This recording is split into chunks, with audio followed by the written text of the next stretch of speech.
കൊല്ലത്ത് കാക്കിക്കുള്ളിലെ കലാകാരൻ എന്നായിരിക്കും നിങ്ങൾ പറയുന്നുണ്ടാവുക.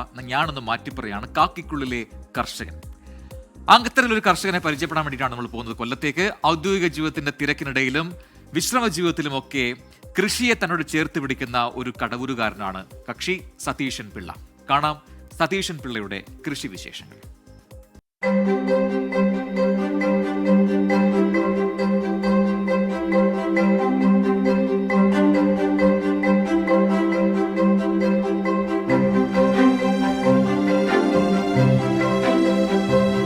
ഇത് സതീശൻ സാറാണ്. കൊല്ലം കടവൂരാണ് സാറിന്റെ സ്വദേശം. പോലീസിലായിരുന്നു, ഇപ്പൊ കൃഷിയാണ് ഇപ്പോഴുള്ള ഒരു വിനോദം അല്ലേ? എത്ര നാളെയുണ്ട് കൃഷി? നമ്മുടെ ഞാൻ കൃഷി എൻ്റെ കുട്ടിക്കാലം മുതൽ ഉണ്ടായിരുന്നു. പക്ഷേ സർവീസിലുള്ളപ്പോഴും ഞാൻ നല്ല രീതിയിൽ ചെയ്തുകൊണ്ടിരുന്നതാണ്. കർഷകനായ പോലീസ് കർഷകനായ തീർച്ചയായിട്ടും ഒരുപാട് കണ്ടല്ലോ. തീർച്ചയായിട്ടും കാണാം. അപ്പൊ നമുക്ക് കൃഷിയിടം കാണാം. കൃഷിയിടത്തിലെ വിശേഷങ്ങളാണ് ഇനിയുള്ളത്. കർഷക കുടുംബത്തിൽ ജനിച്ച സതീശൻ പിള്ളയ്ക്ക് കുട്ടിക്കാലം മുതൽ കൃഷിയോട് താല്പര്യമുണ്ട്. പോലീസിൽ ജോലി കിട്ടിയിട്ടും കൃഷി ഉപേക്ഷിക്കാൻ ഇദ്ദേഹം തയ്യാറായില്ല. കൃഷിയെ ചേർത്ത് പിടിച്ചു. സാറേ, എന്തൊക്കെയാണ് നമ്മുടെ പ്രധാനമായിട്ടുള്ള കൃഷി? പ്രധാനമെന്ന് പറഞ്ഞാൽ വഴുതനങ്ങ, വെണ്ട, പാവല്, അതുപോലെ തന്നെ പയറ്, തക്കാളി, മുളക്, ഇത്രയും സാധനങ്ങളാണ് ഇപ്പം ഞാൻ കൃഷി കൊണ്ടിരിക്കുന്നത്. അതിനിടയ്ക്ക് നമ്മൾ ചോളം ഇട്ടിട്ടുണ്ട്. ചോളം ഉണ്ട് അല്ലേ? ഉണ്ട്. ചോളം ചെയ്യുന്നുണ്ട്. ചോളം അവർ പറയുന്നത് ഈ കീടങ്ങൾ ഒഴിവാക്കാനായിട്ട് ചോളം ഇതിനിടയ്ക്ക് കൃഷി ചെയ്താൽ കീടങ്ങൾ ഒരുപാട് ഒഴിവായി കിട്ടുമെന്നാണ് പറയുന്നത്. പക്ഷെ എത്രത്തോളം ഒന്നും എനിക്കറിയില്ലെങ്കിലും അത് പരീക്ഷണത്തിൽ അടിസ്ഥാനം ചെയ്യുന്നുണ്ട്. വഴുതനെല്ലാം വഴുതന ഇതിപ്പോൾ മൂന്നാമത്തെ ട്രിപ്പാണ് കായ്ക്കുന്നത്. ഇത് ഹൈബ്രിഡാണ്. ഇത് നമുക്ക് പ്രതിരോധശേഷി കൂടുതലുള്ളതാണോ? വലിയ രോഗം വരുന്നില്ല. അതിന് ഏറ്റവും കൂടുതൽ രോഗം കൂടുതലടിക്കുന്നത് മുളകും പയറുമാണ്. മുളകിൻ്റെ ഇലയിന് അതിപ്പോൾ ഞാൻ ചെയ്യുന്ന എനിക്ക് വേറൊരു ദോഷമുണ്ട്. നമ്മുടെ ഈ മറ്റേ രാസപദാർത്ഥങ്ങളൊന്നും അടിക്കുന്നില്ല. അതിന് പോലെ ഇപ്പം ഞാൻ ചെയ്യുന്നതെന്ന് പറഞ്ഞാൽ സോഡാക്കാരും വിനാഗിരിയും കൂടെ ചേർത്ത് രണ്ട് സ്പ്രേ കൊടുക്കും. അതെനിക്ക് കുറേ കൂടെ സക്സസ് ആണ്. ഇപ്പോൾ ഇതിലാണ് ഞാൻ പിടിച്ചിരിക്കുന്നത്.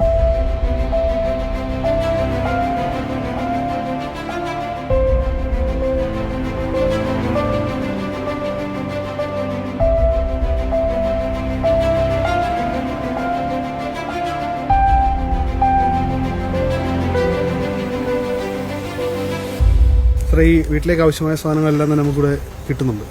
പിന്നെ സവാള, കിഴങ്ങ് ഒഴിച്ചുള്ള മറ്റുള്ള എല്ലാ സാധനങ്ങളും നമ്മളിവിടെ ഉൽപ്പാദിപ്പിക്കുന്നുണ്ട്. എൻ്റെ ഒരു കാർഷിക കുടുംബമായിരുന്നു എൻ്റെ കുടുംബം.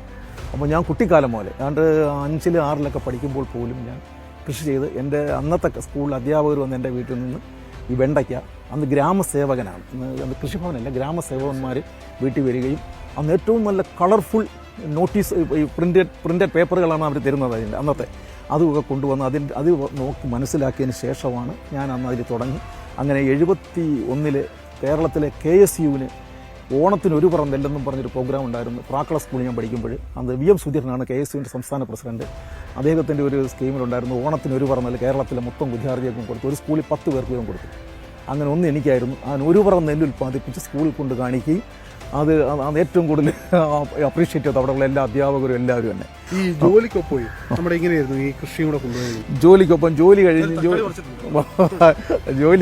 ജോലിയിൽ നിന്ന് എനിക്ക് പിന്നെ കിട്ടുന്ന സമയങ്ങൾ, റെസ്റ്റ് കിട്ടുമ്പോൾ, ഓഫ് കിട്ടുമ്പോൾ ആ സമയം എല്ലാം ഞാൻ കൃഷിക്ക് വേണ്ടിയാണ് ഉപയോഗിച്ചിട്ടുള്ളത്. ഞാൻ ഏത് അർദ്ധരാത്രിക്ക് വന്നാലും ആ കൃഷി, ഞാൻ ചെയ്ത കൃഷിയിൽ പൂവുണ്ടോ കായുണ്ടോ, അത് ഞാൻ പോയപ്പോൾ എങ്ങനെയുണ്ട്, തിരിച്ചു വരുമ്പോൾ എങ്ങനെയുണ്ട്, അത് നോക്കിയതിന് ശേഷം മാത്രമേ ഞാൻ പറയുള്ളൂ. തീർച്ചയായിട്ടും ഞങ്ങളൊക്കെ ജോലി ചെയ്യുന്ന സമയത്ത് വളരെ പിന്നെ അംഗസംഖ്യ കുറവായിരുന്നു പോലീസിൽ. അന്ന് ഒരുപാട് ജോലികളുണ്ട്. ഞാൻ പോലീസ് ടെലികമ്മ്യൂണിക്കേഷനിൽ ഒന്നാണ്. ഞാൻ ഒരു പോലീസുകാരനായിട്ട് കയറിയാണ്, സബ് ഇൻസ്പെക്ടറായിട്ട് പെൻഷൻ പറ്റി. പക്ഷേ എങ്കിലും ആ കിട്ടുന്ന ടൈമുകൾ മൊത്തവും ഞാൻ കൃഷിക്ക് വേണ്ടി ഉപയോഗിച്ചെന്നുള്ളതാണ്.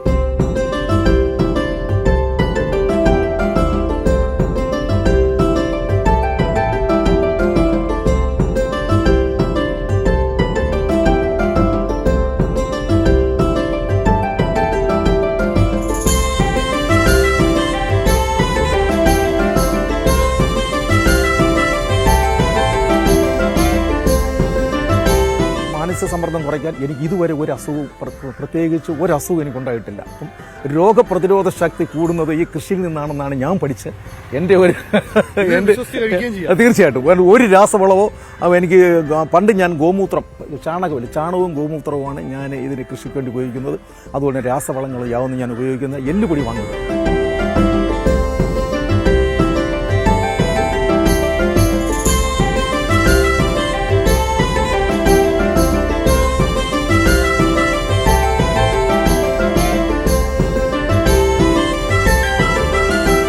പ്രത്യേകതരം അമ്പഴങ്ങയാണിത്.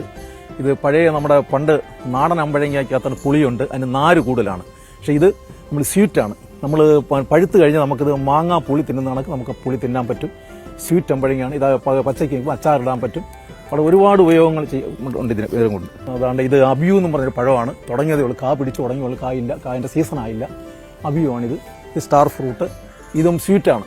ഇത് മധുരമുള്ള സ്റ്റാർ ഫ്രൂട്ടാണ്. ഇത് പഴുത്ത് കഴിഞ്ഞാൽ നമുക്ക് ജ്യൂസ് അടിച്ച് കുടിക്കാൻ പറ്റും.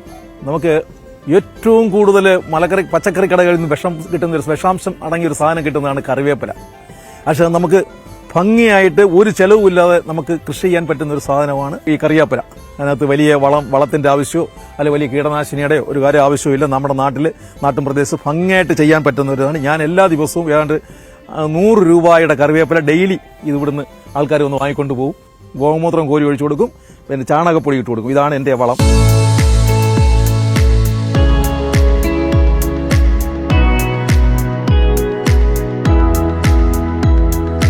പച്ചക്കറികൾ മാത്രമല്ല, വ്യത്യസ്ത ഇനം ഫലവൃക്ഷങ്ങളുടെ വിശാലമായ കൃഷിയും ഇതിനോടൊപ്പമുണ്ട്. വീടിനോട് ചേർന്ന സ്ഥലത്ത് ജാതിത്തോട്ടത്തിൽ നിന്ന് മികച്ച ആദായം ലഭിക്കുന്നുണ്ടെന്ന് ഈ കർഷകൻ ഉറപ്പിച്ചു പറയുന്നു. വ്യവസായാടിസ്ഥാനത്തിലല്ല, വീട്ടിൽ വരുന്നവർക്ക് വേണ്ടിയുള്ളതാണ് ഈ ചോളം. സാറിന്റെ ചോളം എൻ്റെ സുഹൃത്തുക്കൾക്ക്, എൻ്റെ അയൽവാസികൾക്ക് ഒക്കെ ഞാൻ കൊടുക്കും. ചോളം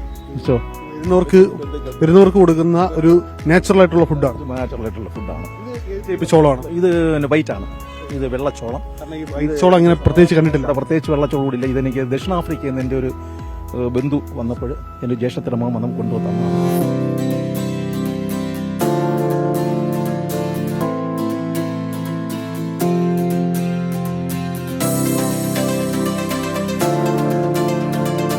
നമുക്ക് പിന്നെ ഇഡലി കുട്ടത്തിനകത്ത് വെച്ച് പുഴുങ്ങി പിന്നെ ഉപ്പ് തളിച്ച് അത് നമുക്ക് ശരിക്കും കഴിക്കാൻ പറ്റും. അതുപോലെ തന്നെ ഉണങ്ങി കഴിഞ്ഞാൽ നമുക്കിത് ഞാൻ പുട്ട് ഉണക്കി പൊഴിച്ചിട്ട് ഞാൻ പുട്ടുണ്ടാക്കിയിട്ടുണ്ട്. അത് മഞ്ഞച്ചോളമാണ്. വെള്ളച്ചോളം ഞാൻ ആദ്യമായിട്ടാണ് എനിക്ക് വെള്ളച്ചോളം കിട്ടുന്നത്. വിഷരഹിത പച്ചക്കറികൾ വീട്ടുവളപ്പിലും ഓഫീസിലും സ്കൂൾ മുറ്റങ്ങളിലും ചെയ്യാൻ പുതിയ തലമുറക്കാർ തയ്യാറാകണമെന്നും ഈ മുൻ പോലീസുകാരൻ ഓർമ്മിപ്പിക്കുന്നു. എൻ്റെ ഒരു നിർദ്ദേശം എന്ന് പറഞ്ഞാൽ, എനിക്ക് പിന്നെ ഈ പെൻഷൻ പറ്റിയവരിടത്തും പെൻഷൻ പറ്റാൻ പോകുന്നവരിടത്തും എനിക്ക് പറയാനുള്ള ഒരു ഒറ്റ ഇതേ ഉള്ളൂ. പെൻഷൻ പറ്റിക്കഴിഞ്ഞാൽ അപ്പം തന്നെ നിങ്ങൾ കൃഷിയിലേക്ക് ഇറങ്ങുക. മറ്റ് വീട്ടിൽ ചുരുണ്ടുകൂടി ഇരിക്കാതെ ഇതിനിറങ്ങിയാൽ ഇത്രയും സന്തോഷം മാറ്റി വെക്കാം. ഒരു മെഡിസിൻ മേടിക്കേണ്ടി വരത്തില്ല എന്നുള്ളതാണ് എൻ്റെ അഭിപ്രായം.